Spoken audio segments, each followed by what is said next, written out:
Around the world, millions of people enjoy the beauty of water activities. Now, there are so many reasons why a person might find himself around a water body like this. For example, in a rural environment such as this one, there are so many reasons people come to the river. For example, to take their baths, to wash their clothes. Some come here to catch fun, others come here for business purposes. Now, if adequate care is not taken, these activities could lead to a life-threatening emergency. Now, consider these statistics. Around the world, it is estimated that over 600,000 people die as a result of drowning. In Nigeria alone, in the year 2020, according to the World Health Organization, over 6,000 people lost their lives as a result of drowning. Now, these figures highlight the importance of water safety and drowning prevention measures. So in this video, you will be learning how to render first aid to a drowning victim. This could save a life. My name is Malcolm-iheremelam, and you are watching Malcolm's Anatomy.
Now our victim is successfully out of water, so I will give you 3 scenarios on the steps you can take, when you have this kind of situation. Now the first thing you have to do is to check, is the victim still breathing? Is the victim still breathing? Now how do you do that? Now you position the head, you move the head backwards slightly, raising the chin a little bit, and the reason for doing this is to make sure that you free the airflow. Now what do? You check to see if there is breathing.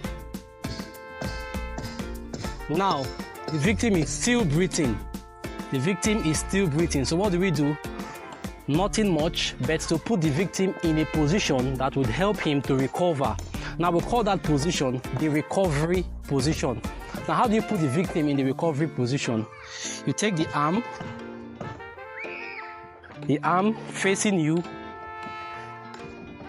you keep it like this, then you raise the knee this way. Now you take the other hand, you put it on the side of the person's face this way, and you slightly pull,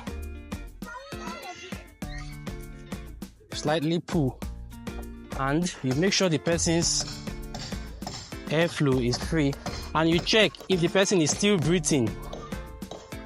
Now when you put the person in this position, you can leave the person in this position until the medical team arrives.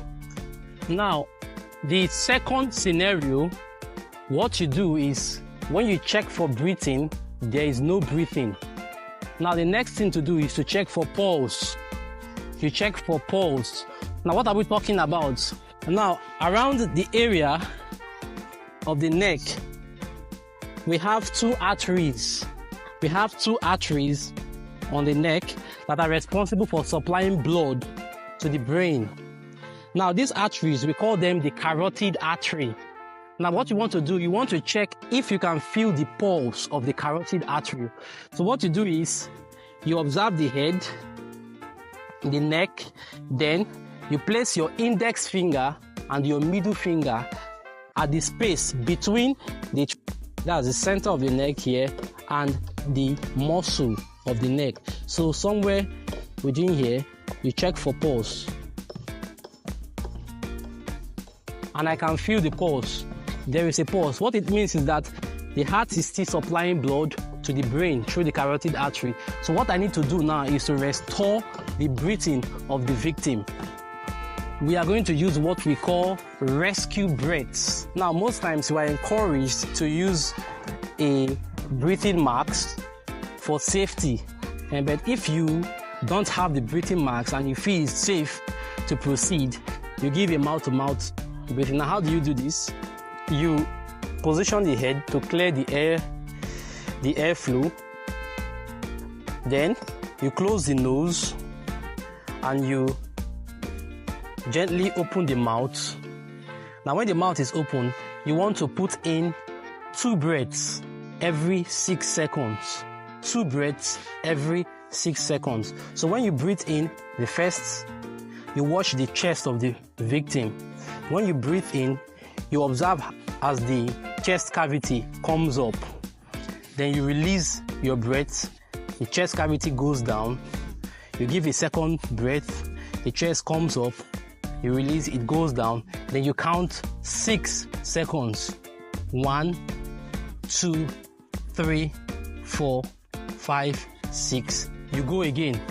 Now you repeat this process until the person has finally gotten his normal breathing. So when the person has finally gotten back his normal breathing, you can put the person back into the recovery position you made mention of earlier.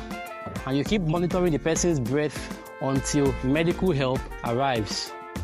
Now, the third scenario is you have checked the person is unconscious, there is no breathing, and you check for pulse, there is no pulse. So what do? Now, this is when CPR, which is cardiopulmonary resuscitation, comes in play. Now, how do you do this? It involves both recovery breaths that we have done earlier and now chest compressions. Now, how do we carry out these CPR? There is no pulse, so you make sure you have positioned your victim. For your chest compressions, I'm using my right hand. You can decide to use your left, whichever hand you are suitable with. I'm using my right hand. So this is my right hand and this is my left hand. I'm putting my left hand above my right hand to help for more pressure. Now, the heel of my hand will be at the middle of his chest where we have the sternum or the breastbone. Now, this is it. And this is where it goes. So I will give 30 compressions. 30 compressions, and you make sure that the compressions are deep enough, about 2 inches. Now, I'm not going to practice this on him because he's actually conscious and his heartbeat is working fine. But just to know, 30 compressions, 2 inches deep. You go 1, 2, 3, 4, 5, 6, 7, 8, and you keep going. 30 compressions. And remember, 2 inches deep. Now, when you have completed your 30 compressions, you go back to the head. You clear the airflow by tilting the head backwards a little. Then, the same process. you give your rescue breaths. This time around, you give 2 breaths. Immediately you are done with 2 breaths, in less than 10 seconds, you are back. 30 compressions again. 1, 2, 3, 4, 5. Now you keep going from compressions to rescue breaths to compressions, rescue breaths, and you keep going until you feel that the person has gotten back his pulse. The pulse has started again and breathing has started again.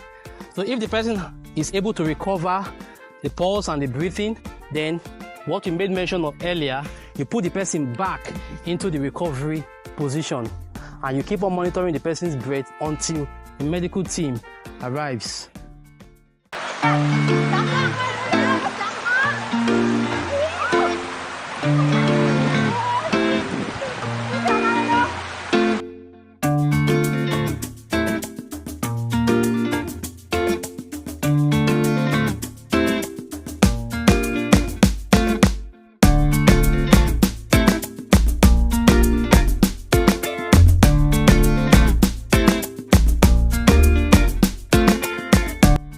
Now guys, remember that drowning can happen very quickly and even silently.